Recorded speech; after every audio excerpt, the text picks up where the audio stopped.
Bismillah, alhamdulillah, wassalatu wassalamu ala rasulillah wa ala alihi wa sahbihi wa sallam. Amma ba'd. Assalamualaikum warahmatullahi ta'ala wabarakatuh. Unang-una sa lahat, ang lahat ng papuri at pasasalamat ay para kay Allah subhanahu wa ta'ala lamang, at naway mapasa Propeta Muhammad sallallahu alaihi wasallam ang kanyang awa at habag. Mga kapatid sa pananampalatayang Islam, tungkol dun sa khutbah kanina, ang una-unang sinabi ng imam o ng khatib ay ang ano daw yung hukom ng pag-hajj.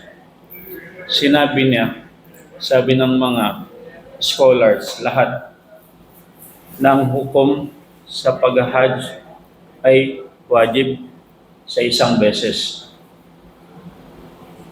So pag first time ka nag-hajj, yun ay ginawa mo yung wajib. Dahil ika niya, ang hukom sa unang hajj ay wajib.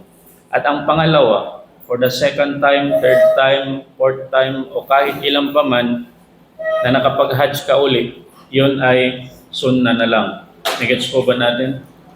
Dahil ang kanyang dalil na binanggit, ang hadith ng Propeta Muhammad sallallahu alaihi wasallam mula kay Abi Hurairah, sa oras na nagsasalita ang Propeta Muhammad sallallahu alaihi wasallam, kanyang sinabi na katotohanan sa araw na ito ay inobligado na sa inyo ng Allah subhanahu wa ta'ala ang hajj pahudyo. Inobligado na sa inyo ng Allah subhanahu wa ta'ala ang pag-hajj. So mag-hajj na kayo. At nagtanong yung isang lalaki na yon, Ya Rasulullah, fi kulli sana o fi kulli am, Ya Rasulullah? Every year ba ika niya, Ya Rasulullah, na mag-hajj kami? Every year ba, Ya Rasulullah, na mag-hajj kami? Tapos hindi sumagot ang Propeta Muhammad sallallahu alaihi wasallam. Hindi niya sinagot. For the second time, nagtanong ulit yung tao, yung lalaki na yon, Ya Rasulullah, fi kulli am, every year po bang mag-hajj kami? Hindi rin siya sinagot ng Propeta Muhammad sallallahu alaihi wasallam.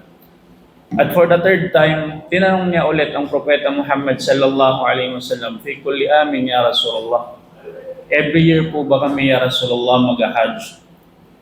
At that time, sinagot na siya ng Propeta Muhammad sallallahu alaihi wasallam.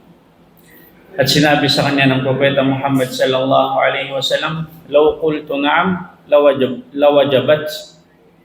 Kung sinabi, ang sinagot sa kanya ng Propeta Muhammad sallallahu alaihi wasallam ay, kung sabi niya, ika ng Propeta Muhammad sallallahu alaihi wasallam, na sasabihin kong oo, na every year kayong mag-hajj, katotohanan ay magiging wajib, obligado sa inyo na mag-hajj kayo ng every year, kada taon. So ang point ng Propeta Muhammad sallallahu alaihi wasallam ay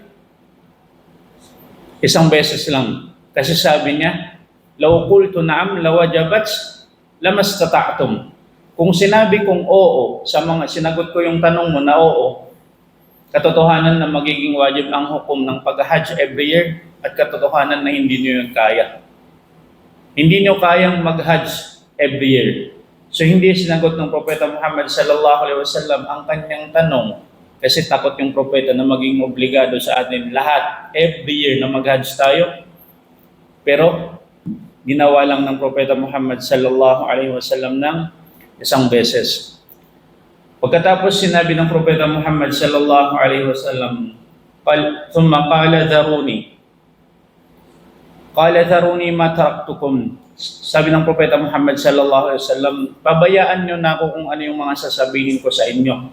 Fa inna ma ahlakal ladhina min qablikum kathratu masailihim wa ikhtilafuhum ala anbiya'ihim. Sinabi ng Propeta Muhammad sallallahu alaihi wasallam, continuation ng hadith, sabi niya, pabayaan niyo na lang ako, ika kung ano yung mga sinasabi ko sa inyo, o kung ano yung mga tinuturo ko. Kasi katotohanan, sabi niya, innama ahlakal ladhina min qablikum kathratu masailihim wa ikhtilafuhum ala anbiya'ihim. Ang dahilan ng ikinahirap ng mga sinaunang tao mula sa inyo ay kathratu masailihim, dahil sa dami ng kanilang tanong, wa ikhtilafuhum ala anbiya'ihim, at sinusuway nila ang mga kanilang nabi.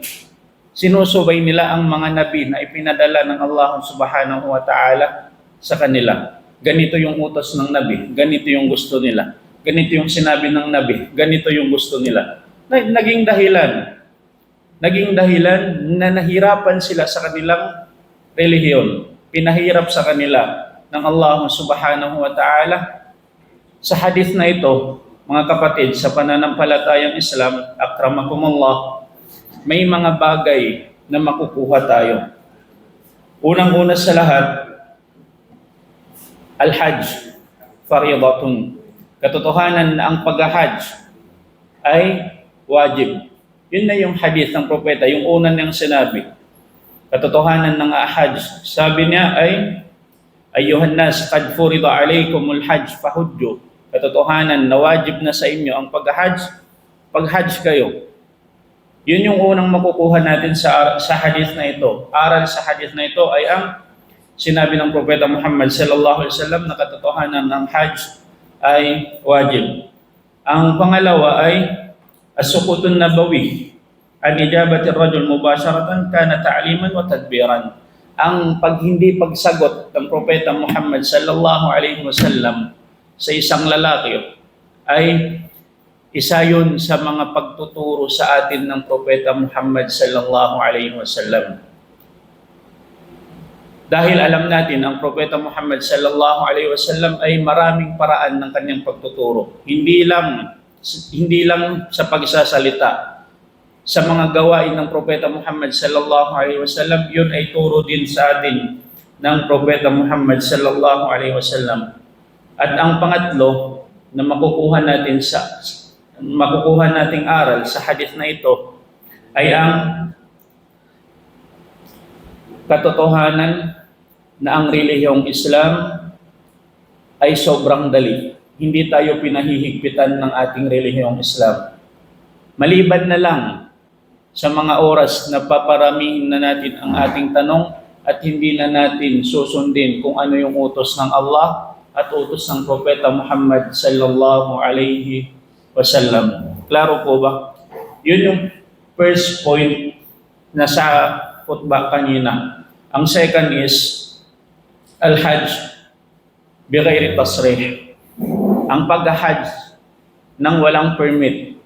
Ngayon, so in short, bawal, hindi pwede. Ang mag-hajj nang walang permit, haram, hindi siya pwede. Katotohanan na wala ito dati. Pero iba ngayon. Kasi ligid sa kalaman nating lahat, alam natin kung gaano karami yung tao. Ang point is, bakit siya naging bawal na pag hindi natin sinunod, ay may kasalanan tayo. Huwag niyong isipin na may kasalanan tayo sa Saudi, hindi ganon. Pero may kasalanan tayo sa Allah subhanahu wa ta'ala. Katotohanan na ang mag-hajj ng may tasrih ay utos ng pinuno ng Saudi Arabia. At ang relihiyong Islam ay sinabihan tayo ng Allah subhanahu wa ta'ala, ati'u Allah wa ati'ur Rasul wa ulil amri minkum. Sundin ninyo ang utos ng Allah subhanahu wa ta'ala at ang utos ng propeta Muhammad sallallahu alaihi wasallam at ang utos ng inyong mga pinuno. Maliban na lang kung ang utos nila ng mga pinuno ay magiging dahilan ng ikakagawa natin ng kasalanan sa Allah subhanahu wa ta'ala at sa propeta Muhammad sallallahu alaihi wasallam, yun ay ipinagbabawal sa atin ng relihiyong Islam sa hadith ng propeta Muhammad sallallahu alaihi wasallam, la ta'ata li makhluqin fi ma'siyatil khaliq. Wag na wag ninyong susundin ang utos ng mga nilikha kung magiging dahilan yon ng ikagagalit o hindi kaya magiging dahilan ng ikakapagmaksiya natin sa lumikha sa atin. Naintindihan po ba natin? So yun yung dalil natin. So once, hindi rin naman magiging dahilan, tama po ba, na hindi tayo makapag-Hajj kasi nga wala tayong permit. At kita na rin natin kahit sa Umrah pa lang ang dami na ng tao ngayon, especially sa Makkah at Madina, sobrang dami ng tao, lalo na sa mga ganitong panahon. So ang pangatlo, kanyang binanggit, ay ang Hajjul Mabrur. Ang Hajj na tinanggap ng Allah subhanahu wa ta'ala. Al-Hajj al-Mabrur, ito yung Hajj na tinanggap ng Allah subhanahu wa ta'ala. Katotohanan na ang lahat ng nag-Hajj sa Baitullahil Haram, may mga hindi tinanggap ang Allah subhanahu wa ta'ala. Bakit nga po ba natin nasasabi ito? Kasi sinabi ng Propeta Muhammad sallallahu alaihi wasallam, Al-Hajjul Mabrur, yung Hajj na tinanggap ng Allah subhanahu wa ta'ala, ay walang ibang ibibigay sa kanya ang Allah subhanahu wa ta'ala maliban na lang ang paraiso. Al-Hajjul Mabrur laysa lahu jazaa'un illa al-jannah. Ang Hajj na tinanggap ng Allah subhanahu wa ta'ala ay walang ibang katumbas o ibibigay sa kanya ang Allah maliban na lang sa paraiso. Yun yung una. Ang pangalawang point is man hajja walam yafsuq